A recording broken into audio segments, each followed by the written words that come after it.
No one could tame the Mafia boss's heart of stone until two little girls, the servants' daughters, did the unthinkable. Harrison Blackwood wasn't merely dangerous. He was darkness on the move, sealed inside a black three-piece suit and leather gloves. At the age of 37, his icy blue eyes could make even the hardest men in the underworld lower their heads. People called him the Heart of Stone not because he was cold, but because he had no heart. 4 private doctors were dismissed in 2 months, not because they were incompetent, but because Harrison couldn't stand anyone telling him what he had to do. "Get out of here." Harrison didn't shout. His voice was cold as a blade carving into bone, more terrifying than a roar. "I'm not paying $1,000 an hour to hear you tell me I need rest. Get out of my house before I change my mind about letting you leave in one piece." Dr. Cole snatched up his bag, walked quickly, but didn't dare run. Running in front of Harrison Blackwood was a sign of fear, and fear was the very thing that amused a predator. Jasper, Harrison's right hand, stood as still as a stone statue by the door. He'd learned how to recognize moments like this. It meant someone was about to lose their job, lose their freedom, or lose their life. But the instant the door closed, Harrison gripped the edge of the oak desk so hard his knuckles went white. A crushing headache detonated behind his eye sockets, as if someone were drilling straight into his skull. The room spun. His vision dimmed at the edges.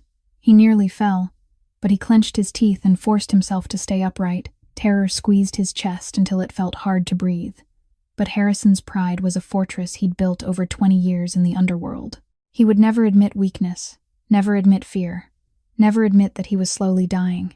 Meanwhile, down in the basement, 2 tiny twin girls were folding each pristine white towel, one by one. Zoe and Ruby were only 6 years old, their brown curls tied into identical ponytails, dressed in simple gray dresses with white aprons. They were the smallest living beings in this enormous mansion, existing like ghosts no one was allowed to see. Their mother, Rosalie, was a maid paying a debt in place of her dead husband.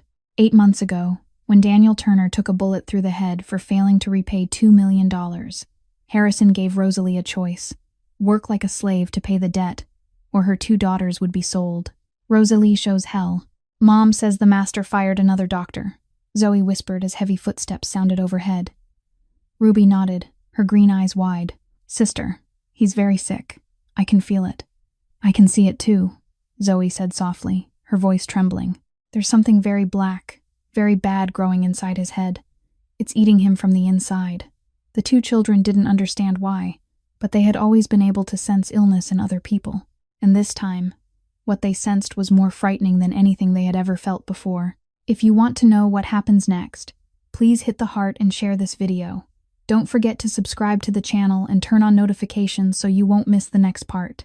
The Blackwood Mansion sat on the highest hill in the Boston suburbs, like a medieval fortress misplaced in the 21st century.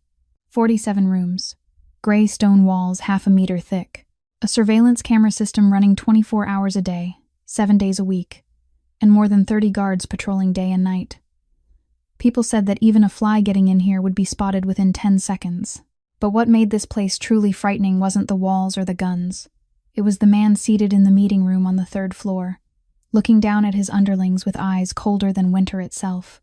Harrison Blackwood sat at the head of a 12-meter-long oak table, one hand resting on the chair arm, the other slowly turning a silver ring on his ring finger.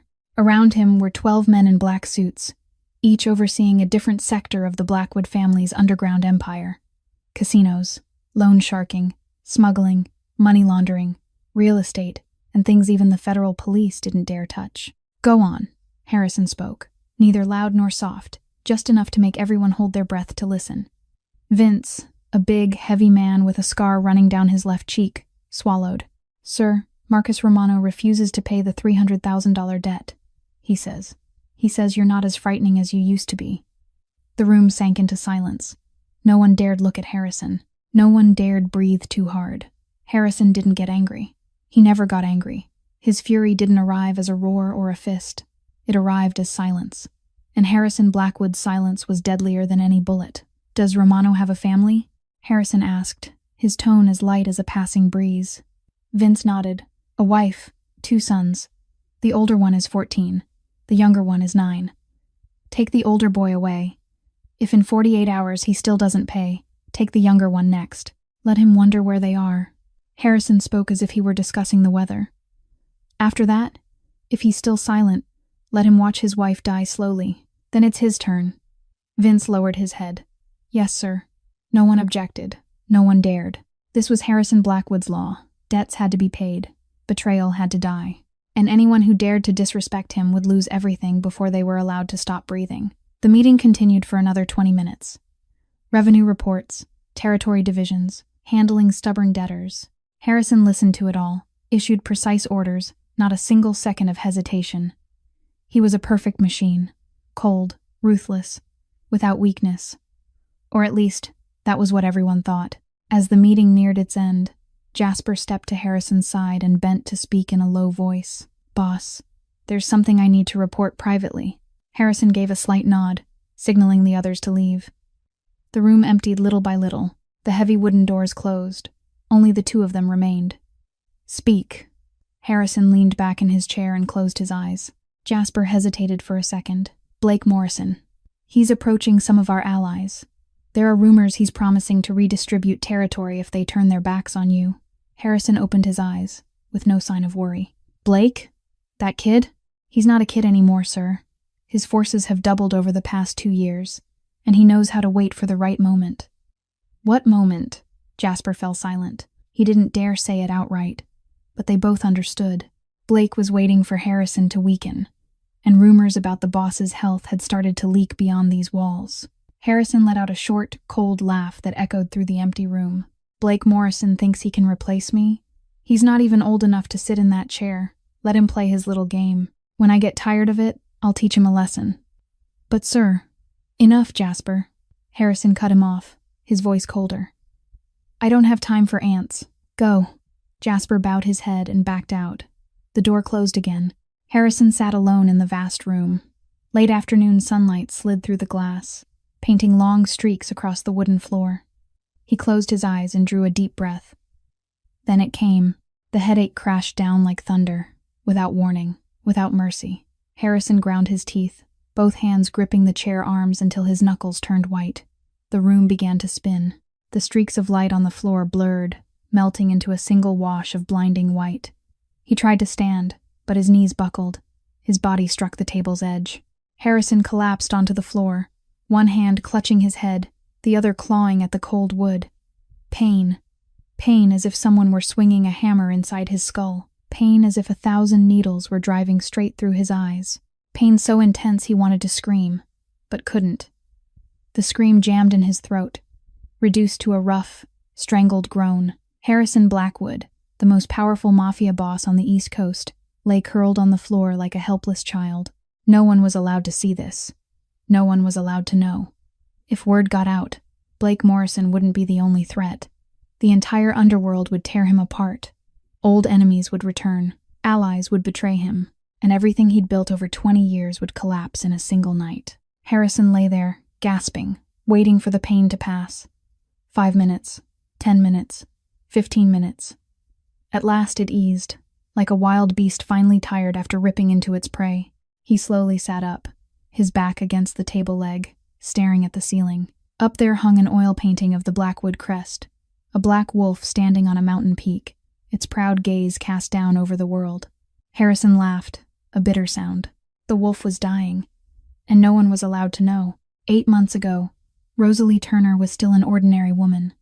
She had a small apartment in the suburbs of Boston, a part-time job at a bakery, and the 2 sweetest twin daughters in the world. Life wasn't rich, but it was enough, until the day she discovered her husband's secret.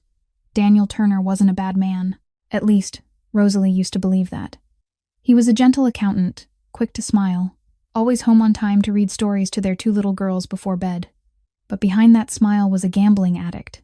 Daniel had hidden it from his wife for 5 years, borrowing from people he never should have touched, gambling with the hope of winning it back, then losing again, then borrowing again. That spiral dragged him down to the bottom until the debt piled up to $2 million. And Daniel's creditor wasn't a bank or a finance company. His creditor was Harrison Blackwood. Rosalie still remembered that fateful night, as clearly as if it were carved into her bones. 11:30 at night. The 2 little ones were asleep in their room. She was washing dishes when the front door was kicked open. 4 men dressed in black stormed in, yanked Daniel off the sofa, and threw him onto the floor. Rosalie screamed and ran to him, but a large man held her tight. All she could do was watch her husband kneel in the middle of the living room, his face bruised, blood running from the corner of his mouth. Then he walked in. Harrison Blackwood didn't look like what Rosalie had imagined a mafia boss would be. No tattoos, no cigars, no sinister grin. He wore a black three-piece suit, his hair neatly combed, moving at an unhurried pace as if he were strolling through a park. But those icy blue eyes froze Rosalie where she stood. She had never seen a gaze so utterly indifferent, as if human lives were nothing but numbers on a ledger. Daniel Turner. Harrison spoke, gentle as if calling the name of an old friend. $2 million. 18 months. Not a cent paid back. Do you think I'm a charity? Daniel trembled, tears spilling down his face. Please, sir. Please give me more time. I'll pay. I swear I'll pay. Harrison looked down at him, expression unchanged. Time? You had 18 months. You used it to keep gambling. He turned his gaze to Rosalie, then toward the hallway leading to the girl's bedroom. A pretty wife, beautiful children, and you wager your family anyway. Pathetic. Don't touch my wife and kids, Daniel suddenly shouted, trying to lunge up. They've got nothing to do with it. Do whatever you want to me. Harrison was silent for a second. Then he drew his gun. Rosalie didn't have time to scream. The shot cracked through the room. Daniel dropped.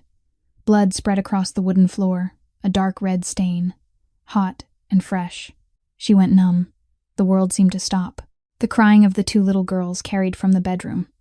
But Rosalie heard nothing except the buzzing inside her skull.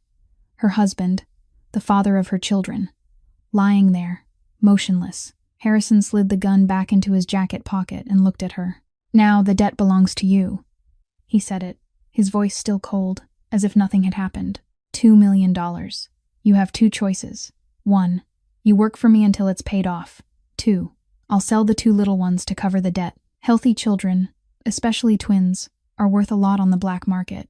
Rosalie stared at him, tears running down her face, but no sound came out. Her body was paralyzed. Her mind was empty. But when he mentioned her daughters, a mother's instinct flared like fire. I'll do it. Her voice came out raw and hoarse. I'll do anything.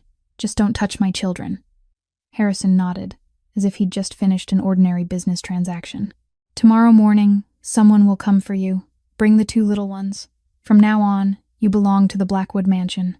That was how Rosalie stepped into hell. 8 months passed like 8 years. Every day, she woke at 4:30 in the morning and worked until 11 at night. Laundry, mopping floors, washing dishes, cleaning rooms, whatever she was told to do. She wasn't allowed to look Harrison in the eye. She wasn't allowed upstairs when there were guests. She wasn't allowed to let her daughters appear in front of anyone. They had to be invisible, like ghosts, as if they didn't exist. Now, at 5 in the morning, Rosalie was kneeling on the cold stone floor of the great hall, scrubbing each tile with an old brush.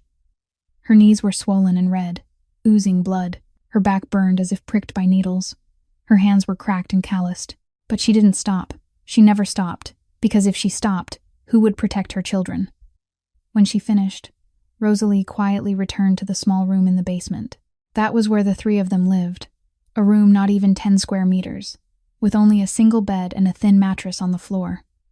But to Rosalie, it was paradise, because Zoe and Ruby were there. The two little ones were sleeping soundly, curled into each other like two kittens. Brown curls spilled across the pillow, pink lips parted, their chests rose and fell in steady rhythm. They looked so peaceful, so innocent, as if the world beyond this room didn't exist at all. Rosalie sat beside the bed and gently stroked each child's hair. Her tears fell silently. I'm sorry, she whispered, her voice choking. I'm sorry I gave you a father like that. I'm sorry I couldn't protect you from this place. Zoe shifted, but didn't wake. Ruby sucked her thumb in her sleep, a habit from when she was little. Rosalie bent down and kissed each of their foreheads. Then she lifted her head and looked up at the ceiling, where dim light spilled down like a weak halo. I swear. Her voice shook, but it carried iron resolve. I'll get you out of here, no matter how long it takes, no matter what it costs. I won't let you grow up in this hell. Outside the small room, the Blackwood mansion remained drowned in darkness, and somewhere on the 3rd floor, Harrison Blackwood lay alone, fighting pain no one was allowed to know about. 2 worlds separated by only a few floors, yet as far apart as 2 different universes. No one yet knew that their fates would soon cross in a way no one could have imagined. 6 in the morning. Zoe and Ruby were already awake. The two little girls didn't need an alarm clock. After 8 months living in the Blackwood mansion, their bodies had automatically adjusted to their mother's work rhythm. When Rosalie opened the door and returned to the room after her shift mopping the great hall, the girls were already sitting on the bed, their eyes still heavy with sleep, but ready to help their mother. "Mom's back," Ruby chirped softly, hopping off the bed and running to hug Rosalie's legs. Zoe was slower, but she stepped forward too, her green eyes studying her mother from head to toe. She didn't say a word. She only looked. Rosalie tried to smile. "You two got up so early. Go back to sleep a little longer. There isn't any work for you today." "I'm not sleepy anymore." Ruby shook her head, curly hair flying everywhere. "Do you have towels that need folding? I'm really good at it now." Rosalie glanced at the stack of white towels in the wicker basket she'd just carried back. That was the next task, folding 50 hand towels for the upstairs sitting room. She'd planned to do it alone, but when she saw the eager light in her daughter's eyes, she couldn't bring herself to refuse. "All right, but you have to fold carefully. The creases have to be straight. All 4 corners have to match." The 3 of them sat on the floor and began. Ruby chattered about her dream from the night before, all princesses and castles. Zoe folded in silence, smiling now and then when she listened to her sister. The small basement room suddenly felt warmer, as if the darkness outside couldn't reach this place.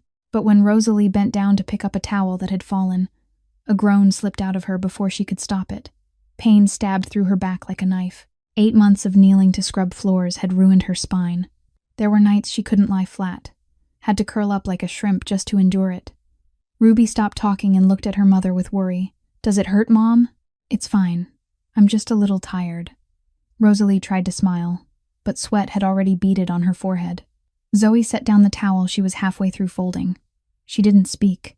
She simply moved behind her mother and placed her tiny hands on Rosalie's lower back. "What are you doing, Zoe?" Rosalie asked, starting to turn. "Don't move. Let me," Zoe said softly, her voice strangely steady for a 6-year-old.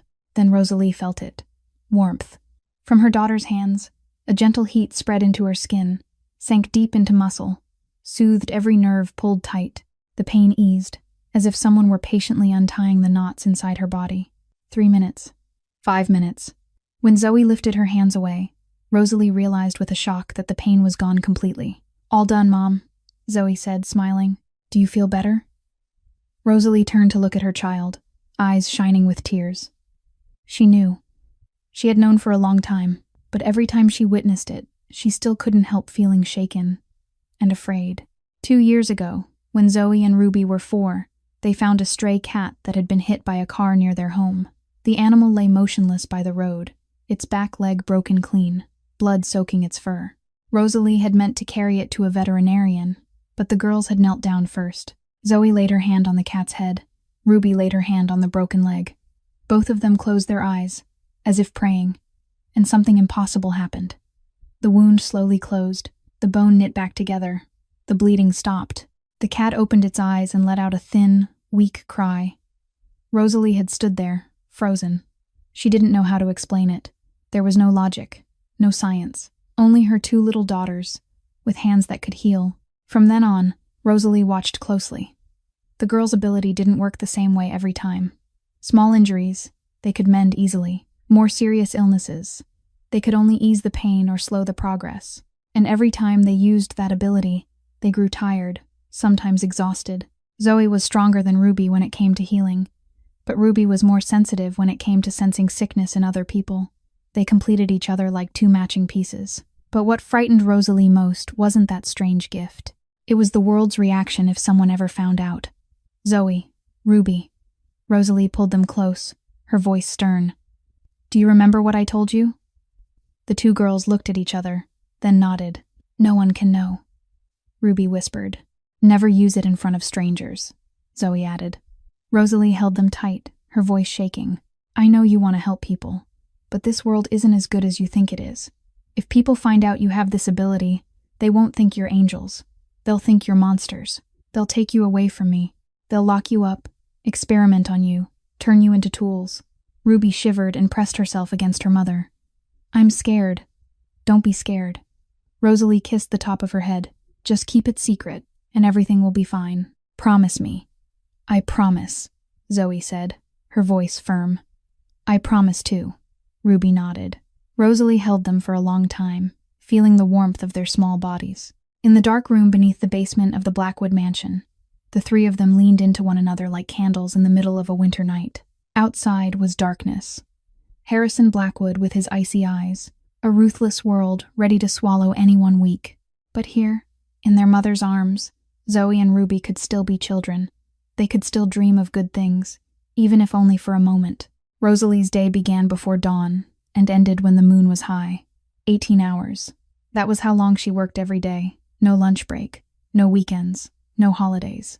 4:30 in the morning, scrubbing the great hall floor. 6, washing clothes for 30 staff members in the mansion.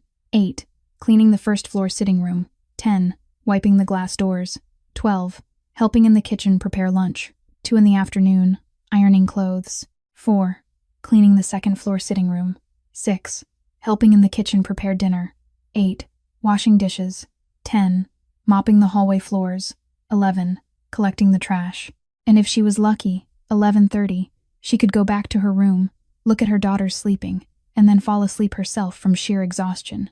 Rosalie didn't complain, not because she'd accepted it, but because she knew complaining wouldn't change anything. In the Blackwood mansion, words had no value. Only power and money had a voice. And she had neither. That noon, while Rosalie sat in the corner of the kitchen, hurriedly eating a bowl of cold rice, a shadow approached. It was Maggie Brooks, the head housekeeper of the mansion, a 58-year-old woman with silver hair pinned up high and kind brown eyes. In this entire mansion, Maggie was the only one who treated Rosalie like a human being instead of a tool. "Eat more, child." Maggie set a plate of chicken and stir-fried vegetables in front of Rosalie, leftovers from Harrison's lunch. "If you stay this skin and bones, you won't die from work. You'll die of hunger." Rosalie looked up, grateful. "Thank you, Mrs. Maggie, but if someone sees, no one will." Maggie sat down beside her, voice dropping. "I've been here 30 years. I know how to do everything without anyone noticing." Rosalie ate, swallowing each bite as if it might be her last meal. She couldn't remember the last time she'd had meat. While she ate, Maggie sat quietly, staring out the kitchen window, her gaze far away. "You know," Maggie suddenly said, "Harrison wasn't always like he is now." Rosalie stopped chewing and looked at her. "He used to be a kind child," Maggie went on, her voice sinking lower. "When he was only 10, he used to sneak down to the kitchen to beg me for cookies. He laughed so much then, and he loved his mother more than anything in the world." "His mother?" "His mother," Rosalie asked carefully. Maggie sighed. "Eleanor Blackwood, the most beautiful, gentle woman I ever met. She was the only light in the Blackwood family, but—" She stopped, eyes shining with tears. "When Harrison was 15, she was kidnapped by a rival gang. They did terrible things to her. Then they killed her, sent her body back in a box." Rosalie felt her throat tighten. From that day on, Harrison changed completely. Maggie shook her head. "He froze his heart. He swore he'd never let anyone in again. And he became the man you see now. Cold, ruthless, without weakness." She looked at Rosalie, something complicated in her eyes. "I'm not telling you to forgive him. What he did to your family is unforgivable. But I want you to know, under that ice, there's a child who lost his mother and never learned how to grieve." Rosalie didn't speak. She didn't know what she was supposed to feel. Pity? No, she had no right to pity the man who had killed her husband. But Maggie's story made her see Harrison from a different angle. Not from the angle of forgiveness, but from the angle of understanding. That afternoon, as Rosalie was mopping the second-floor hallway, she heard footsteps she knew. Slow, even, heavy. She didn't need to look up to know who it was. Harrison Blackwood stopped a few steps away and looked down at her. "You're Daniel Turner's wife." It wasn't a question. It was a statement. Rosalie stopped her hands, but she didn't stand. "Yes. How long have you been here?" 8 months. "How much longer until the debt is paid?" Rosalie let out a short scoff, a laugh without a trace of joy. "At the wage you pay. About 40 more years." Harrison's brow tightened, as if he hadn't expected her to answer like that. Most servants in this mansion would bow, tremble, apologize until their voices broke, but Rosalie didn't. She rose slowly to her feet, lifted her face, and looked straight into his icy blue eyes. She wasn't afraid. She'd lost her husband. She was living like a slave. What else did she have left to lose? Harrison stood there, silent, looking at her. 1 second, 2 seconds, 3 seconds. His gaze wasn't angry the way Rosalie expected. Instead, something flickered in those eyes. Surprise? Curiosity? Or something deeper she couldn't read? "You have eyes like someone I used to know," Harrison said, so softly Rosalie wasn't sure she'd heard him right. Then he turned and walked toward the end of the hallway. But after only 3 steps, he faltered, one hand shooting out to brace against the wall. His body tilted to one side, as if he'd lost his balance. He stayed that way for a few seconds, breathing hard, then forced himself upright and kept walking as if nothing had happened. Rosalie stood there watching him, her brows drawn together. She remembered what Zoe had said that morning. There's something very black, very bad growing inside his head. She remembered the way Harrison had clung to the table in the meeting room that she'd accidentally seen last week, the way he drank painkillers as if they were water, the way his eyes sometimes lost focus, as if he were staring into nothing. Harrison Blackwood was hiding something, a secret, a weakness, a disease, and somehow, Rosalie knew that secret would change everything. That night, Rosalie couldn't sleep. The image of Harrison staggering in the hallway kept haunting her mind. She lay on the thin mattress, staring up at the black ceiling, listening to the steady breathing of her 2 daughters on the bed. The clock struck 12, then 1, then 2. She still couldn't close her eyes. Around 2:30 in the morning, Rosalie heard noises from upstairs. Heavy footsteps, a thud, then a faint groan. She sat up fast, survival instinct tightening every nerve in her body. In the Blackwood mansion, any unusual sound in the night could be a sign of danger. She opened the door softly and stepped into the basement corridor. From here, she could see up the staircase leading to the first floor through a gap in the wall. And she saw him. Harrison Blackwood was face down on the cold stone floor, one hand clutching his head, the other trying to grip the baseboard to pull himself up. Jasper was on his knees beside him, panic written all over his face as he tried to support his boss. "Let me call a doctor, sir," Jasper pleaded, his voice urgent.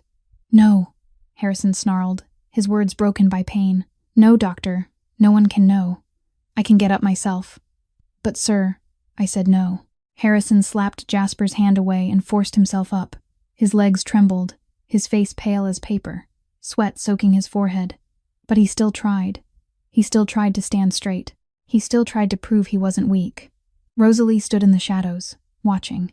She saw Harrison fall 2 more times before he finally managed to stay upright. She saw Jasper trailing behind, not daring to get too close, but not daring to leave either. She saw Harrison take heavy step after heavy step toward his bedroom, his shoulders jerking with each wave, like a wounded beast trying to hide itself. When the 2 men disappeared around the corner of the hallway, Rosalie turned back to her room, but she stopped in the doorway. Zoe and Ruby were awake. The 2 little girls stood beside the bed, their hands gripping each other tight, eyes wide as they looked at their mother. "How long have you been awake?" Rosalie asked, her voice tight with worry. "I heard the noise," Zoe answered, "and I could feel it." "Feel what?" Zoe looked up at the ceiling, as if she could see through the floors above. "The darkness in his head is bigger now, Mom. It's eating him from the inside." "More every day." Ruby nodded, her green eyes shimmering in the dark. "I can see it too. It's like black ink spreading. Last week it was the size of an egg. Now it's the size of an orange." Rosalie shuddered. She was used to her daughter's ability, but hearing them describe Harrison's illness still made her skin crawl. "Listen to me." She knelt down and took both girls' hands. "No matter what happens to him, you cannot get involved. Do you understand? That isn't our business." Ruby lowered her head, silent for a moment. Then she looked up and asked a question Rosalie couldn't answer. "But Mom, if he dies, who will spare us?" Rosalie went rigid. She had never thought about that. She hated Harrison. She wanted him dead to avenge Daniel. But if Harrison died, who would the debt belong to? The Blackwood family had dozens of people, each ruthless in their own way. There was no guarantee his successor would give her the chance to keep paying. They might sell her and the girls immediately to recover their money quickly. "Mom," Zoe spoke, her voice small, but grave. "I can feel something else too." Rosalie looked at her older daughter, brow tightening. "What?" "Someone else wants him dead," Zoe said slowly, one word at a time, as if trying to translate a feeling too hard to name. "I can feel danger from outside. Not from the illness. From someone else. there waiting, watching, planning. Who? Rosalie asked, her heart beating faster. Zoe shook her head. I don't know. I can only feel what they intend. Dark, cold. They want him dead so they can take something. Rosalie remembered the meeting she had accidentally overheard last week. Jasper had mentioned a name. Blake Morrison. The man pulling Harrison's allies away. The man waiting for the right moment. Listen to me. Rosalie pulled both girls into her arms, her voice trembling. No matter what happens, you stay with me. No separating. No talking to strangers. And never let anyone see your ability. I'll find a way to get you out of here. But before that happens, you have to survive. Promise me. I promise, Zoe said. I promise too. Ruby nodded, pressing close to her mother. The three of them held each other in the dark room beneath the basement, listening to the night wind outside the window. Above them, Harrison Blackwood was fighting a deadly illness alone. Outside the mansion, Blake Morrison was weaving his web of conspiracy. And in the middle of it all were three small people with no power, no money, only each other, and a secret that could change everything. A storm was coming. Rosalie could feel it, even without supernatural gifts like her daughters. And she didn't know, when the storm arrived, whether the three of them would survive. 3 weeks passed like a nightmare that wouldn't end. Rosalie kept working 18 hours a day. Zoe and Ruby kept living like ghosts in the basement, and Harrison Blackwood kept hiding his illness from the entire world. But Rosalie knew. She knew from the moments she accidentally caught him staggering in the hallway, from the empty painkiller packets tossed into the trash she had to empty, from the way those icy blue eyes sometimes lost focus in the middle of a sentence. Harrison was dying, slowly, and he was trying to race against time. On Saturday night, the Blackwood mansion blazed with light, like a castle out of a fairy tale. But this wasn't a fairy tale of princesses and princes. This was a fairy tale of devils. 12 glossy black limousines lined the front drive. More than 50 bodyguards were scattered everywhere, guns hidden under their suit jackets. And in the magnificent great hall, decorated with crystal chandeliers and fresh flowers, the most powerful Mafia bosses on the east coast of the United States were gathering. This was the Blackwood family's annual party, where Harrison displayed his power and reinforced alliances. Once a year, the men at the top of the underworld met, drank expensive liquor, spoke in polished phrases, and quietly searched for one another's weaknesses. The strong were respected, the weak were devoured. The law of the jungle, simple and cruel. Harrison stood at the head of the great hall, one hand holding a glass of red wine, the other tucked into his trouser pocket. He wore a black 3-piece suit, hair slicked neatly back, his appearance perfect, not a wrinkle in sight. No one saw the 4 pain pills he'd just swallowed in the dressing room. No one knew he'd injected a dose of morphine before stepping out, and no one noticed the slight tremor in his hands, hidden carefully in his pocket and around the stem of his glass. Rosalie stood in the corner, wearing a black and white maid's uniform, holding a tray of champagne. She wasn't supposed to be here. Servants were usually not allowed to appear at parties this important. But Martha, the woman who normally served the parties, had fallen ill unexpectedly, and Maggie had no choice but to bring Rosalie upstairs to replace her. Keep your head down. Walk softly. Don't look anyone in the eye.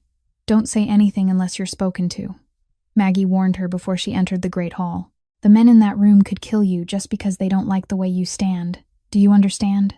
Rosalie understood. She moved like a ghost among expensive suits and fake laughter. She poured drinks, collected empty glasses, and tried to become invisible. But her eyes never stopped watching. She saw the way Harrison nodded to each guest, a cold smile that never reached his eyes. She saw the way Jasper stood behind his boss, gaze sweeping the room like a hawk. And she saw the moment Harrison's face tightened, just slightly, when a flash of pain cut through, hidden so fast only someone watching closely would notice. Then he appeared. Blake Morrison walked into the great hall like a king entering enemy territory. He was about 5 years younger than Harrison. Brown hair combed back, gray eyes cold as steel. If Harrison was icy darkness, Blake was a smoldering fire waiting to flare. He wore a navy suit, a striking red tie, and the smile on his mouth carried pure arrogance. The great hall seemed to fall quiet as Blake moved toward Harrison. Small conversations faded. Eyes turned. The air tightened like a string pulled to the breaking point. Harrison. Blake stopped 2 steps away and dipped his head in greeting. It's been a long time. You look, well, how should I put it? Tired. Harrison's expression didn't change. Blake, I don't recall inviting you. Oh, but you did. Blake smiled, his tone dripping with mockery. You invited all the important allies, and I think I'm important enough to be here, don't you? You think too highly of yourself. Or do you think too little of me? Blake stepped closer, lowering his voice but still loud enough for the men around them to hear. I've heard your health isn't so good, Harrison. Rumor has it you fired 4 doctors in 2 months. Maybe it's time to retire? Hand the position to a younger generation, healthier, stronger. Jasper moved a step forward, his hand going to his hip where a gun was hidden. But Harrison lifted a hand to stop him. I'll retire, Harrison said slowly, his voice cold as ice. When I'm dead. Until then, I'm still standing here, still breathing, and still the one who decides who gets to live and who has to die in this world. You want to challenge that, Blake? Try it. Blake didn't answer right away. He looked at Harrison, eyes full of calculation. Then he laughed and clapped Harrison on the shoulder as if it were all a joke. You're still sharp as ever, Harrison. I'm only kidding. Don't get so tense. It isn't good for your health. He turned away. But before he left, he added one more line, low enough that only Harrison and Jasper could hear it. But remember, even the greatest kings fall eventually, and when you fall, I'll be there to pick up the crown. Rosalie stood a few steps away, holding her tray of champagne, her heart pounding out of rhythm. She saw Harrison's jaw clench. She saw Jasper's fist tighten until his knuckles turned white. And she saw Blake Morrison walk away with a triumphant smile, like a snake that had just finished stalking its prey. The party went on, but the air had changed. Whispers spread. Suspicious eyes turned toward Harrison. The rumors about the Blackwood boss's health were no longer just rumors. They'd been confirmed openly, in front of everyone waiting for him to collapse. Rosalie left the great hall when the clock struck 11, her limbs trembling. She ran down to the basement, opened the door to their room, and wrapped her arms around her 2 daughters, who had been sitting there waiting. Mom, Zoe said, her voice anxious.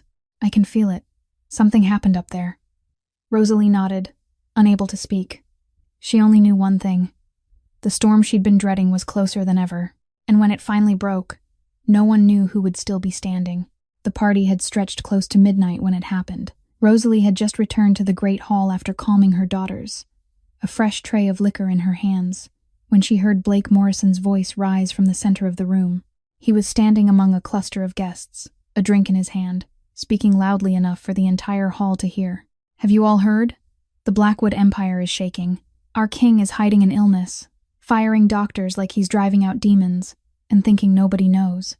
Blake laughed, the sound echoing through a hall that had suddenly gone quiet.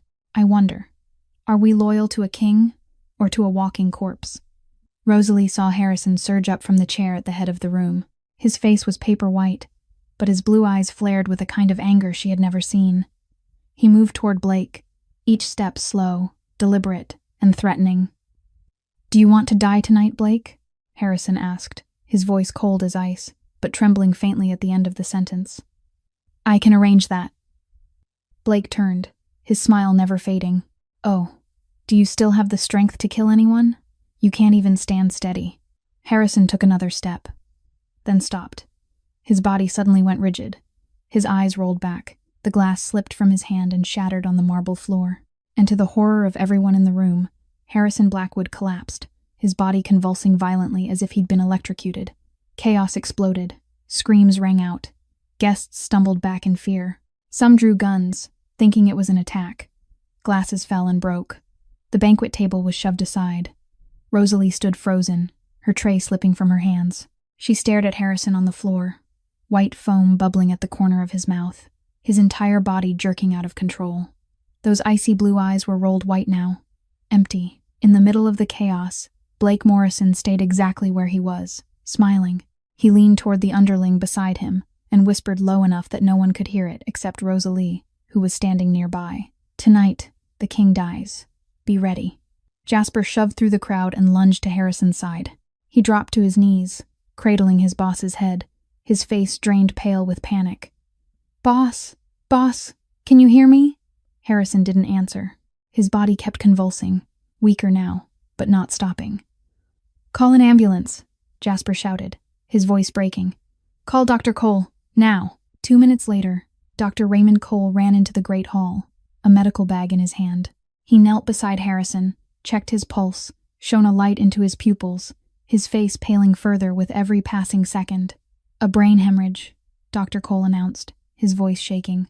"The tumor has ruptured. Blood is flooding the brain. He needs surgery immediately." "Then do it," Jasper roared. "I can't do it here. He needs a specialized operating room, equipment, a neurosurgical team." Dr. Cole shook his head in despair. "I've called a medical helicopter, but it'll take 20 minutes to get here." Then he doesn't have 20 minutes. Dr. Cole cut in, his voice choking. "Without a miracle, Harrison Blackwood will be dead within 15 minutes. Or if he lives, he'll have permanent brain damage. I can't do anything more." Jasper collapsed back, his face buried in his hands. Around them, the Mafia bosses stood watching in silence. Some looked sympathetic, some looked calculating, and Blake Morrison stood in the corner, smiling with satisfaction like a vulture waiting for the prey to stop breathing. Then the doors of the great hall flew open. Sterling Blackwood rushed in, silver hair in disarray, his coat thrown on in such a hurry the buttons were wrong. The 62-year-old man, once a notorious Mafia boss before he retired, was now simply a father losing his son. "Harrison!" Sterling ran forward and fell to his knees beside his son. His wrinkled hands trembled as he lifted Harrison's head, tears streaming down his lined face. "My son, no, don't leave me." Harrison lay motionless, his breathing thinning, lips turning blue. His body wasn't convulsing anymore, but that wasn't a good sign. That was the sign of surrender. "Do something," Sterling screamed, looking around in desperation. "What are you all standing there for? Save my son. I'll pay any price. Any price." No one answered. No one moved. Dr. Cole lowered his head, helpless. Jasper knelt like a stone statue, and the most powerful Mafia bosses on the East Coast stood watching, unable to do anything, because money and power couldn't buy life when death had already knocked at the door. Rosalie stood in the corner, her heart hammering out of rhythm, her hands gripping the chair back. She stared at Harrison lying there, dying, and she didn't know what she felt. He was the man who had killed her husband. He was the man who had turned her into a slave. She should have been glad. She should have felt triumph. So why couldn't she? Why did she remember Ruby's question from the night before? "If he dies, who will spare us?" And then, in the middle of chaos and despair, she heard tiny footsteps from the staircase. She turned, and the blood in her veins went cold. Zoe and Ruby were standing there, their hands clasped tightly together, their green eyes fixed straight on Harrison. Rosalie ran to her daughters, her heart pounding as if it might burst. She dropped to her knees, gripping both little shoulders, whispering in a voice full of panic, "What are you doing here? I told you to stay in the room." Zoe and Ruby didn't answer.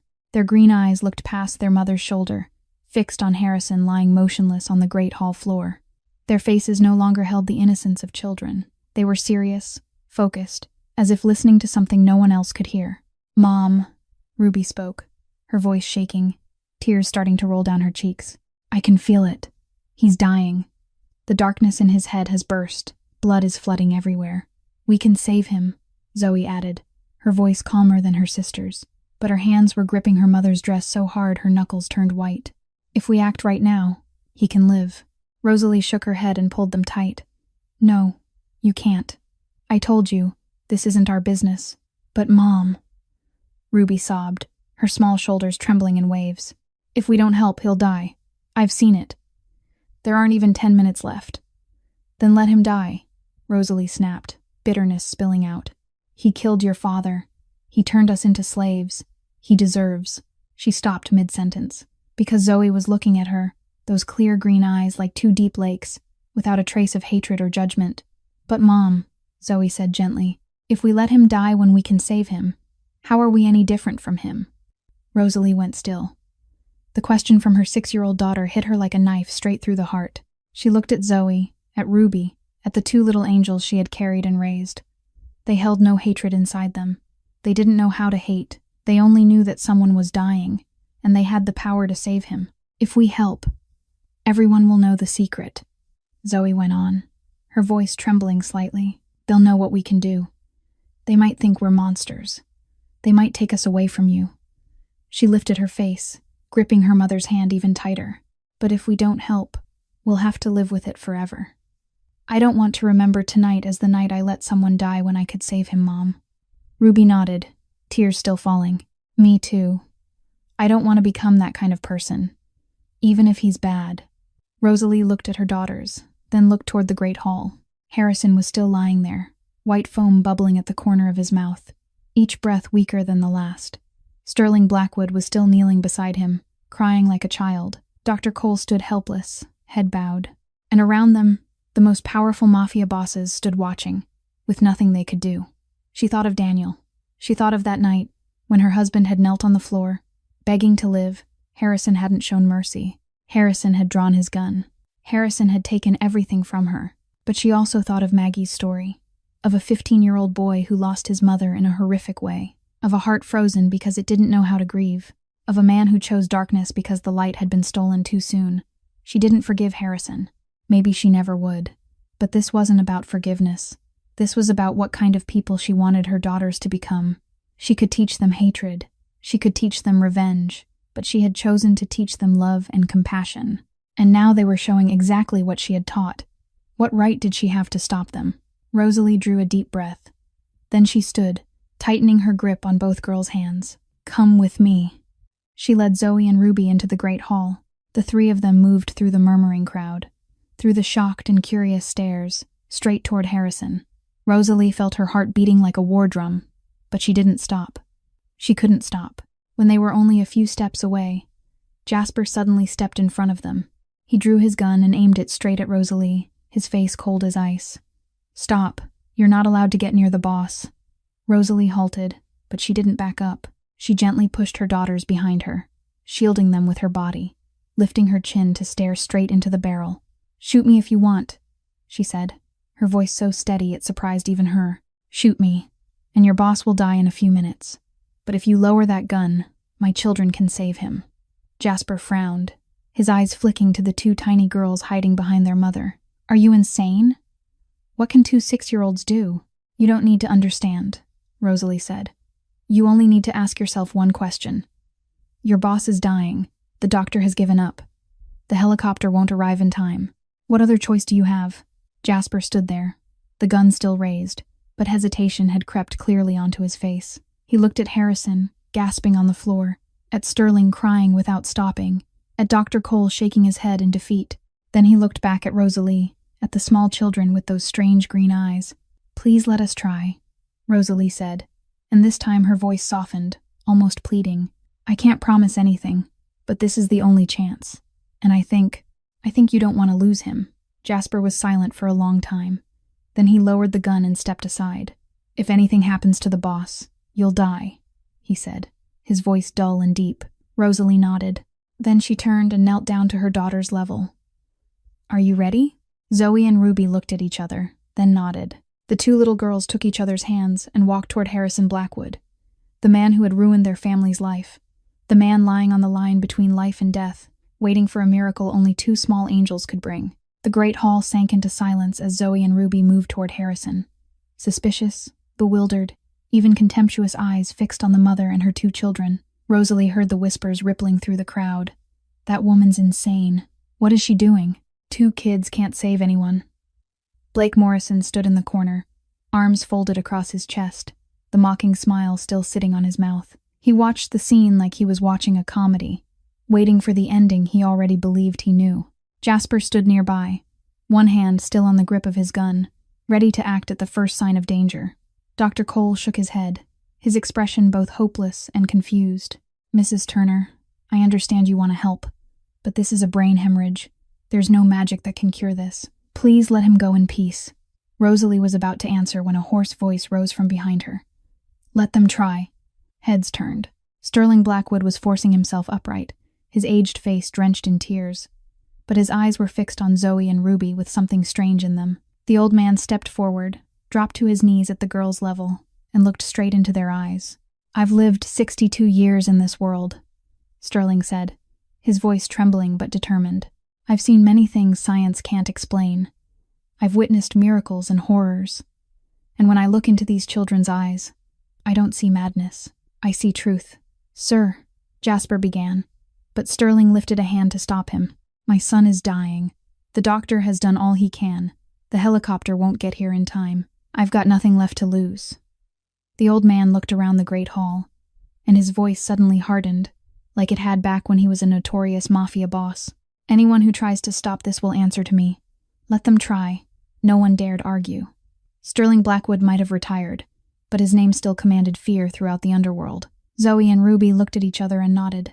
The two little girls moved to Harrison's side and knelt on either side of his body. Rosalie stood behind them, her heart pounding out of control. Her hands clenched so tightly her nails dug into her palms. "You take the chest," Zoe murmured to Ruby. "I'll take his head. Like with Mom, but stronger. Focus with everything you've got." Ruby nodded, tears still clinging to her cheeks. She placed her tiny hands on Harrison's chest, right over his heart. Zoe placed both hands on his temples, where the darkness she had sensed for weeks was raging worst of all. Both girls closed their eyes. The great hall fell into absolute silence. No breathing, no murmurs. Even Blake Morrison stopped smiling, watching with a curiosity edged by irritation. At first, nothing happened. 1 second, 2 seconds, 3 seconds. Dr. Cole sighed and started to step forward to pull the children away. But then he froze, eyes widening. Light, a soft, pale gold light began to glow from Zoe and Ruby's hands. Not blinding, not dazzling, only gentle and warm, like early spring sunlight slipping through a window. It wrapped around Harrison, spreading from his head to his chest, from his chest down through his body. Everyone stood as if turned to stone. A few stepped back, frightened. A few leaned in, stunned. Sterling Blackwood knelt beside them, tears streaming down his face. But these were no longer tears of despair. They were tears of hope. 1 minute passed, 2 minutes, 3 minutes. The light grew stronger, and the children's faces grew paler. Sweat beaded on Zoe's forehead, then ran in a thin stream down her cheek. Ruby bit her lip hard, her whole body trembling, but she didn't let go. They were pouring all their strength, all their energy, everything they had, into saving a man who had ruined their family's life. 4 minutes. Rosalie wanted to run in and pull her daughters away. She could see they were exhausting themselves, destroying themselves, but she couldn't move. Her feet felt nailed to the floor. 5 minutes. Harrison Blackwood suddenly drew a deep breath, like a drowning man breaking the surface. His body jerked hard. Then his icy blue eyes flew open. The pale gold light slowly faded away. Harrison's skin shifted from deathly white to a healthier color. His lips were no longer blue. His breathing settled, steady and strong. Dr. Cole lunged forward and dropped to his knees, shaking as he checked him. He took Harrison's pulse, shone a light into his pupils, listened to his heart and lungs. With every second that passed, his face grew more stunned. "Impossible," he whispered, sounding like a man unmoored from reality. "Pulse is stable. Pupils are reacting normally. Blood pressure is returning to a safe range. This is impossible." He was dying. Massive brain hemorrhage. No one can recover from that in 5 minutes. No one. Sterling Blackwood broke into loud sobs, wrapping his hands around his sons. My son. My son." Zoe and Ruby slumped down, completely spent. Their faces were white as paper, their eyes unfocused, their arms and legs trembling uncontrollably. Rosalie rushed forward and pulled them into her arms, tears streaming down her face. "You did so well," she whispered, voice breaking. "I'm proud of you. You're my angels." Zoe and Ruby collapsed against their mother, too exhausted to even open their eyes. But there was still a faint smile on their lips, the smile of children who had just done the right thing. In the middle of the crowd's chaos and disbelief, Harrison Blackwood slowly sat up. He looked around, his eyes still hazy, his mind still tangled. But then his gaze landed on the image of the three of them huddled together on the floor. A young mother with brown hair, and 2 tiny children with identical curls. "You," Harrison whispered, his voice hoarse as if it hadn't been used in years. "Who are you?" Rosalie lifted her head and met the blue eyes of the man she had hated with her whole heart. And in that moment, she saw something else in his gaze. Not coldness, not cruelty, but confusion, fragility, and gratitude. "We're the people who just saved you," she answered, her voice tired, but without the hatred it once carried. "And we're also the people you once wanted to destroy." The medical helicopter arrived 15 minutes after Harrison woke up. Even though he could sit up and talk, Dr. Cole still insisted on taking him to the hospital for a full workup. "There's no way you recover like this after a brain hemorrhage," he said, his voice still shaking from what he'd just witnessed. "We need an MRI, a CT scan, Every test we can run. This has never happened in the history of medicine." Harrison didn't argue. He let them place him on a stretcher, load him into the helicopter, and fly him to the largest private hospital in Boston. The entire flight, he lay still, eyes on the ceiling, his mind empty. For the first time in 20 years, there was no headache, no buzzing in his ears, no feeling like someone was driving nails into his skull, only silence, peace, and a strange sensation he couldn't name. Over 3 days in the hospital, Harrison underwent every kind of test modern medicine could offer: brain MRI, CT scan, vascular imaging, blood tests, EEG. The top neurological specialists were summoned, studied the results, then shook their heads in bafflement. "The tumor is gone," the chief neurologist declared on the morning of the 3rd day, sounding like he was reading science fiction. "Completely gone. No trace, no scar tissue, no damage, as if it never existed." "And the brain hemorrhage?" Sterling asked, standing by his son's bed, gripping the bed rail. "That's what's impossible to explain." The doctor shook his head, staring at the MRI as if he didn't trust his own eyes. When he collapsed at the party, the hemorrhage had spread. Blood flooded into the brain, compressing tissue. Normally, that would cause permanent damage, if not death. But now, he pointed to the image, the cerebral vessels have regenerated. The damaged tissue has recovered, as if his brain repaired itself in minutes. This has never been seen in medicine. I have no way to explain it. Harrison lay on the bed, listening in silence. He wasn't surprised, because he remembered. He remembered everything. When he collapsed in the great hall, he fell into darkness. Not the darkness of sleep or unconsciousness, the darkness of death. Cold, empty, absolute loneliness. He had thought that was the end. He had been ready to accept it, because what was there for him to cling to in this life? But then, in that darkness, light appeared, warm, gentle, like spring sunlight after a long winter. The light wrapped around him, soothed the pain, healed the wounds, and inside that light, he saw 2 faces, 2 childlike faces with brown curls and clear green eyes. They didn't look at him with fear or hatred. They looked at him with pity and compassion, as if he wasn't a monster, as if he deserved to be saved. That feeling made Harrison want to cry. He, the man who hadn't shed a single tear in 22 years since the day his mother died, suddenly wanted to cry like a child. On the 4th day, when the doctors had completed every test and declared him fully healthy, Harrison asked to see Jasper alone. "Tell me about them," he said, his voice dull and deep.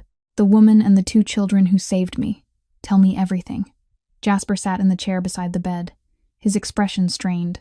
"Boss, her name is Rosalie Turner, Daniel Turner's wife." "Daniel Turner." Harrison repeated the name, his brow tightening. "The gambler who owed me $2 million. The one I—" "Yes." Jasper nodded. "You shot him 8 months ago, in front of his wife." Harrison fell silent. "After that, you gave her a choice," Jasper continued, his voice shrinking further. "Work to repay the debt, or sell the 2 children. She chose to work. For the past 8 months, she and the 2 little ones have lived in the room under the basement. She works 18 hours a day, mopping floors, laundry, cleaning. The 2 kids have to stay invisible. They aren't allowed to appear in front of anyone." "Those children?" Harrison asked, his voice hoarse. "How old are they?" 6 years old, sir. Twins. Their names are Zoe and Ruby. 6 years old." Harrison closed his eyes, feeling something tighten around his chest. 6 years old. They were only 6. They had witnessed him shoot their father. They had lived like slaves in his house for 8 months. And when he was dying, they still chose to save him. "What have I done to them?" Harrison whispered, his voice breaking. "What have I done to 6-year-old children?" Jasper didn't answer. He didn't need to. That question wasn't for him. It was for Harrison himself, the man who had built an empire on other people's pain, and who was now facing the truth of what he had done. Harrison lay there, staring at the blank white ceiling, and for the first time in 22 years, he felt shame. Not because he was weak, not because he had nearly died, but because he had become the kind of monster even his mother wouldn't have recognized. And the children he had condemned were the very ones who had given him the chance to keep living. Harrison returned to the Blackwood mansion on the afternoon of the 5th day after the fateful party. He stepped into the great hall where, only days before, he had collapsed and nearly died. But now everything felt completely different. No more headaches tearing at him. No more sudden blur stealing his vision. No more constant fear that any day could be his last. He was healthier than he'd ever been, yet his heart felt heavier than it ever had. "Bring them to my study," Harrison told Jasper, his voice dull and low. "The woman and the 2 children." Jasper nodded and left. 10 minutes later, the study door opened. Rosalie stepped in, her hand gripping Zoe and Ruby's hands tight. She wore her worn maid's uniform, brown hair tied neatly at the nape of her neck, her face blank but her eyes wary, like an animal facing a hunter.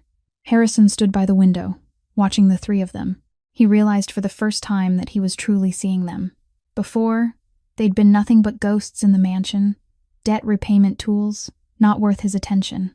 But now he saw the exhaustion in Rosalie's eyes, the calluses on her hands, the thin children in their simple gray dresses. He saw what he had done. "Sit down," Harrison said, his voice gentler than usual. Rosalie didn't sit. She stayed where she was, pulling her daughters close, as if ready to shield them at any moment. Harrison didn't force it. He stepped closer, stopped a few paces away, then lowered himself onto one knee so he was level with the children. "I have a question," he said, looking straight into Zoe and Ruby's green eyes. "Why did you save me? I killed your father. I turned your mother into a slave. I made you live in the basement for 8 months. Why didn't you let me die?" Zoe stayed silent, staring down at the floor. But Ruby lifted her face, her clear eyes meeting Harrison's without a trace of fear. "Because you were hurting," she said, her voice small but steady. "I could see you hurting. Every day. The dark shadow in your head was eating you little by little. You pretended you were strong, but you were in so much pain. And when someone is hurting, I can't not help, no matter who they are." Harrison went still. He looked at Ruby, at the 6-year-old child who had just spoken words he never expected to hear. Not forgiveness, not pity, simply the purest compassion, unconditional and without calculation. He rose and turned to Rosalie. "The debt is forgiven. Starting today, you and your children are free. You can go anywhere you want. I'll arrange money and everything you need so you can start a new life." Rosalie didn't answer right away. She stood there, looking at Harrison with an expression he couldn't read. Then she laughed, a bitter sound that rang in the quiet room. "You think that's enough?" she asked, her voice cold as ice. "You think one sentence erasing a debt can erase 8 months of hell? 8 months of me on my knees scrubbing floors 18 hours a day? 8 months of my children living like ghosts, not allowed outside, not allowed to play, not allowed to be children?" "Rosalie," Harrison started, but she didn't let him speak. "And you think it can erase my husband's death?" Rosalie stepped forward, her eyes igniting with the fury she had swallowed for 8 months. "Daniel was wrong. I know. He gambled. He got into debt. He lied to me. But he was the father of my children. He knelt in front of you, begging to live. And you shot him. In front of me. Do you know I had to wipe my husband's blood off the floor? Do you know my children wake up every night from nightmares?" Tears began to slide down Rosalie's cheeks, but she didn't wipe them away. She let them fall, let Harrison see the pain he had caused. "I don't need your pity," she said, her voice trembling but fierce. "I don't need your money, and I sure as hell don't need your apology, because there isn't an apology big enough to make up for what you've done." Harrison stood still, taking every word like a knife driven into his chest. He didn't argue. He didn't defend himself, because everything she said was true. "You have every right to hate me," Harrison finally said, his voice thick and low. "You have every right to despise me for the rest of your life. I'm not asking you to forgive me, because I know I don't deserve it. But," he looked toward Zoe and Ruby, who were huddled behind their mother, green eyes lifted in worry. "Your children shouldn't stay here one more day. Not because I pity you, but because it's the right thing. The thing I should have done a long time ago." The room fell silent. Rosalie stood there, her chest rising and falling, tears still coming. She didn't know how to respond. She had prepared herself for every outcome, from being thrown out to being threatened, but she hadn't prepared for this. For a Harrison Blackwood kneeling before 2 children and accepting her hatred without a single excuse. And then something no one expected happened. Ruby let go of her mother's hand and ran to Harrison. Before Rosalie could stop her, the little girl had wrapped her arms around his leg, looking up with a bright smile. "I'm glad you're better," Ruby said, her voice clear as a bell. "I didn't like seeing you hurt. Now the dark shadow in your head is gone. You won't hurt anymore, right?" Zoe stepped forward too, standing beside her sister, placing one small hand on Harrison's hand. "I'm glad too, sir." Harrison stood frozen like a statue. He looked down at the two children clinging to him, and something inside his chest shattered. He couldn't remember the last time anyone had hugged him. 20 years? More? Since his mother died, no one had dared touch him without permission. No one hugged him, no one told him they were glad he was well. And now, the children he had condemned for 8 months were the first to do it. Harrison sank down, and those icy blue eyes blurred with something he refused to name. He didn't cry. He'd forgotten how a long time ago. But when two small sets of arms wrapped around his neck, when the warmth of children flowed into his body, he felt the ice around his heart begin to crack, piece by piece, one piece at a time. Rosalie didn't leave right away. She couldn't. After 8 months living in the Blackwood mansion, she no longer had a home, no savings, nothing but her 2 children, and the old clothes on her back. Harrison offered her money to start over, but she refused. "I'll handle it myself," she said, her voice hard. "Give me 2 weeks to find a place to live and a new job. After that, we'll leave." Harrison didn't argue. He only nodded and said, "If you need anything, tell Maggie." That was the last conversation between them for many days. Rosalie avoided Harrison. She still carried too much anger, too much pain, to stand in the same room with him without wanting to scream. But what Rosalie didn't expect was what happened during those 2 weeks. On the first day after the meeting in the study, Maggie came to Rosalie with a message from Harrison. "The boss says you and the girls don't need to stay in the basement anymore. He's prepared a new room on the 2nd floor, a room with a window overlooking the garden."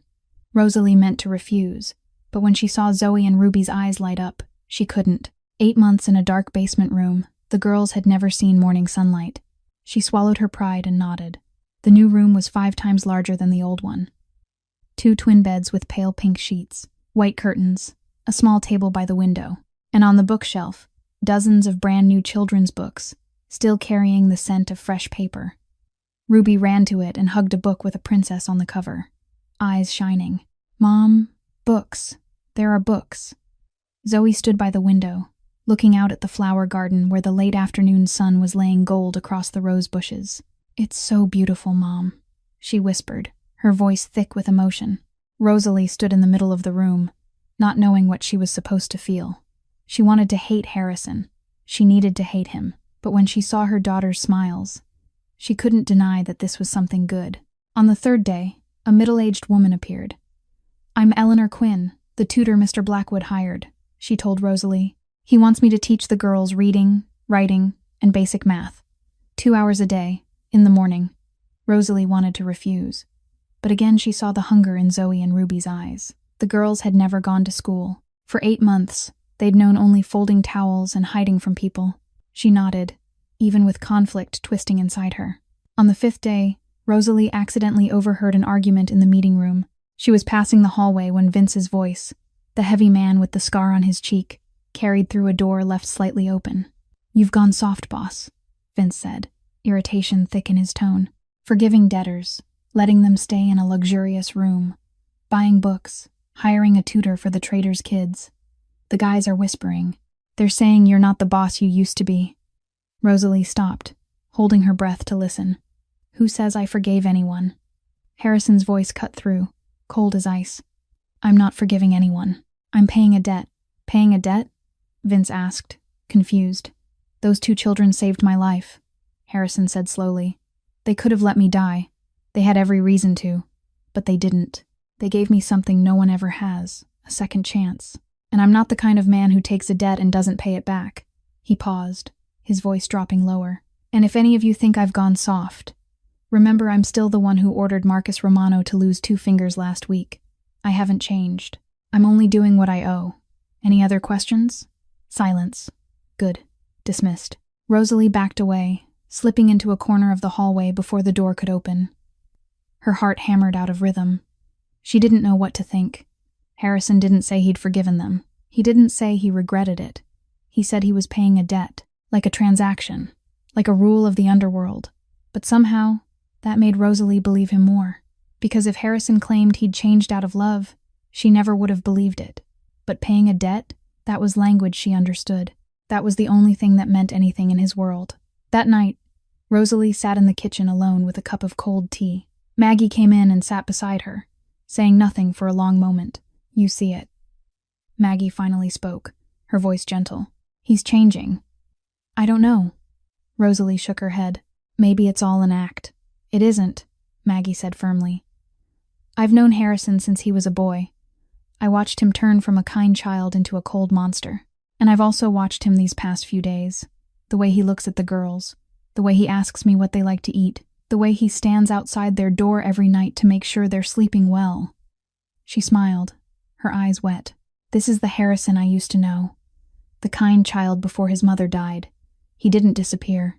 He only buried himself for 22 years. And somehow, your two little angels dug him back up. Rosalie didn't answer. She looked down at the teacup, her mind tangled. She had hated Harrison for 8 months. She had sworn she would never forgive him. But now, watching her daughters happy in the new room, watching them laugh as they learned to read with their teacher, watching them run in the garden under the sun, she didn't know how much longer she could keep hating. Maybe hatred has limits too. Maybe even the hardest heart can soften when it witnesses something good. Rosalie wasn't ready to forgive. But maybe, just maybe, she was ready to open her heart a little. Just a little. That night, Rosalie couldn't sleep. She lay on the new bed, staring up at the ceiling painted a clean white, listening to the steady breathing of her two daughters on the bed beside hers. This room was better than anywhere she'd had in the past 8 months, but her mind wouldn't settle. Maggie's words kept echoing in her ears. This is the Harrison I used to know. Rosalie wanted to believe that was a lie. She needed to believe it was a lie. Because if Harrison could truly change, what did that mean? That the man who killed her husband had something good inside him? That even a monster had a heart? Around 1 a.m, Rosalie decided to go downstairs and get water. She opened the door softly and stepped into the dark hallway, barefoot on the cold wooden floor. At night, the Blackwood mansion was quiet in a way that raised goosebumps. Only the ticking of a clock echoing from somewhere, and the wind sliding past the glass windows. As she passed Harrison's study, Rosalie noticed light spilling through the crack beneath the door. She meant to keep walking, but the voices inside made her stop. Can't sleep either? It was Sterling Blackwood's voice, Harrison's father. Neither can you, Harrison answered, sounding tired, stripped of his usual coldness. Rosalie knew she shouldn't eavesdrop, but her feet felt nailed to the floor. She stood there, tucked into the shadows, listening to the conversation between father and son. Harrison, Sterling sighed. I've watched you these past few days. You've changed so much. Since that night, since those 2 children saved you. Silence. Do you remember your mother? Sterling asked, his voice suddenly lower, aching. I remember her every day, Harrison said, and for the first time Rosalie heard a fracture in his voice. I remember the smell of roses in her hair. I remember the way she sang me to sleep every night. I remember her smile when I came home after school. Eleanor was the finest woman your father ever met, Sterling said, his voice trembling. She was the only light in our family, and I didn't protect her.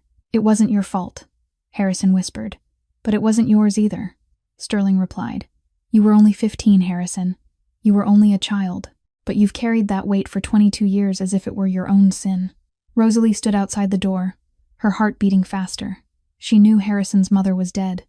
Maggie had told her the outline, but she didn't know the details, and she was about to hear them. I still remember that day, Sterling said, his voice catching in his throat. Victor Morano's gang kidnapped Eleanor to get back at me. They held her for 3 days. He paused, and Rosalie heard a strangled sob. 3 days, Harrison. They did everything to her. They stripped her of her dignity and broke her spirit, one after another. And when they sent her back, she wasn't Eleanor anymore. She was only a body. Rosalie clapped a hand over her mouth, fighting back a sound. She hadn't expected it. She couldn't imagine it. I was the one who found her, Harrison said, his voice hollow, as if he were talking about someone else. In the wooden box on our doorstep. I was 15. I opened the box and I saw Mom, or what was left of her. He stopped. I don't remember screaming. People say I screamed for 3 hours. I don't remember. I only remember that from that day on, I swore I'd never let anyone into my heart again. Because anyone who gets into my heart becomes a weakness. And weakness in this world means death. You kept that vow for 22 years. Sterling said softly. You built walls around yourself. You turned into a monster so no one could hurt you again. But Harrison, my son, living that way isn't so different from dying. Silence stretched on. "Dad," Harrison finally spoke, and for the first time Rosalie heard his voice tremble. "I've lived the wrong way for 22 years. I've hurt so many people. I've killed so many people. I thought it was the only way to survive. But then those 2 6-year-old children appeared." He paused and drew a deep breath. "Do you know? I killed their father. I turned their mother into a slave. I made them live in the basement like animals. And when I was dying, they still saved me. They put their hands on my head, and I felt the purest love I've known since the day Mom died." "What did they teach you?" Sterling asked. "They taught me compassion isn't weakness," Harrison answered, his voice breaking. "They taught me that forgiveness doesn't mean being weak. 2 6-year-old children, Dad. They taught me a lesson no one has been able to teach me in 22 years. That even monsters deserve to be saved. That even darkness can find light." Rosalie couldn't stand there any longer. She backed away, moving as quietly as she could, tears sliding down her cheeks. She didn't go get water. She hurried back to her room, closed the door, and sank to the floor, both hands covering her face. She had hated Harrison. She still hated him. But now that hatred wasn't pure anymore. It was mixed with something else. Pity? Understanding? She didn't know. She only knew Harrison hadn't been born a monster. He'd been made into one by pain no child should ever have to carry. 15 years old. He had been only 15 when his world collapsed. Rosalie looked toward the bed where Zoe and Ruby were sleeping soundly. 6 years old. Her daughters were 6, the same age as the part of Harrison inside him that had died with his mother. If someone did something like that to Rosalie, to her children, what kind of person would she become? She didn't know the answer. But she knew one thing. She didn't see Harrison the way she used to anymore. The icy mask had cracked, and she had seen the real person behind it. A 15-year-old boy who lost his mother, who was never allowed to cry, never allowed to hurt, and who built an entire empire on a foundation of pain that never healed. Rosalie wiped her tears, climbed into bed, and lay down beside her daughters. She held them tight, feeling the warmth of their small bodies, and in the darkness, she whispered a new promise. She didn't promise she would forgive Harrison. She wasn't ready for that, but she promised she would try to see him as a human being, not a monster, not an enemy, just a human being who had been hurt once, and who was trying to find his way back. The rumor about a miracle at the Blackwood mansion spread faster than wildfire. The Mafia bosses who had been at the party that night told their allies. The allies told their men. The men told one another. In just a few days, the entire East Coast underworld knew about 2 6-year-old children with a miraculous healing ability. And among all the men listening, Blake Morrison was paying the closest attention. He sat in his own mansion in the suburbs of New York, listening to a report from the spy he'd planted inside the Blackwood mansion months earlier. "The Maid's children, sir," the spy said over the phone. "Twins, 6 years old. They put their hands on Harrison Blackwood's head and healed a brain hemorrhage in 5 minutes. The doctor said it was impossible, but it happened in front of more than 50 people."